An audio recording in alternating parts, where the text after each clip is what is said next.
சந்தோஷமா இருங்க. இல்லன்னு சொல்லுங்க. எதிர்த்து நான் ஒரு அங்க மன்னிப்பு கேட்டுக்க. நீ மாறி இருக்க பாவம் சொல்ல அதே பார்த்தீங்க அப்படின்னா, சின்ன சின்ன விஷயங்கள் சொன்னா கூட அந்த வீட்ல வந்து பெரிய விஷயமா இஷ்யூ பண்றாங்க லட்சுமி. சுரேஷோட அம்மா. என்ன பண்ணுவாங்க அப்படின்றத வந்து நம்மளால யூகிக்கவே முடியல. ஏன்னா இவங்க பேசாதெல்லாம் வந்து அங்க சொல்றாங்க. இப்படியெல்லாம் சொன்னாடா உன் பொண்டாட்டி அப்படின்னு சொல்லிட்டு அழுகை போட்டு ஒரு சீனை வேற போடுறாங்க. ஸோ அதனால தான் வந்து அதாவது மலருக்கும் தெரியல, மதிக்கும் தெரியல. என்ன பேசுறதுன்னே தெரியல பார்த்துட்டு இருக்காங்க. ஸோ அப்படி ஒரு ட்ராமா பண்ணிட்டு இருக்காங்க சுரேஷோட அம்மா. இதெல்லாம் எப்படி திருத்தலாம் அப்படின்னு சொல்லிட்டு யோசிப்பாங்களா நம்ம மலரும் மதியும் 2 பேரும் சேர்ந்து. மதி வந்து வெளியில போய் உட்காந்துட்டு இருக்காங்க. இவர் சுரேஷ் வந்து வீட்டை விட்டு வெளியில போன்னு சொல்லி அனுப்பிடுறாரு.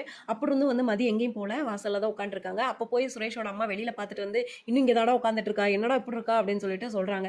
ஸோ மதியோட மனசுல என்ன போயிட்டு இருக்கும் அப்படின்னா, கண்டிப்பான முறையில் அம்மா வீட்டுக்கு போகக்கூடாதுன்னு தான் தோணும். ஏன்னா கல்யாணம் பண்ணிட்டு வந்தாச்சு அப்படின்ற ஒரு மனநிலை தான் இருப்பாங்க. ஸோ இப்போ வந்து அவங்க வீட்டுக்குள்ள போகணும் அப்படின்றப்ப அழகு மலர் வந்து கூப்பிடுவாங்களா, இல்லைன்னா அவங்க ஹஸ்பண்ட் வந்து பாக்கியராஜ் வந்து சமாதானம்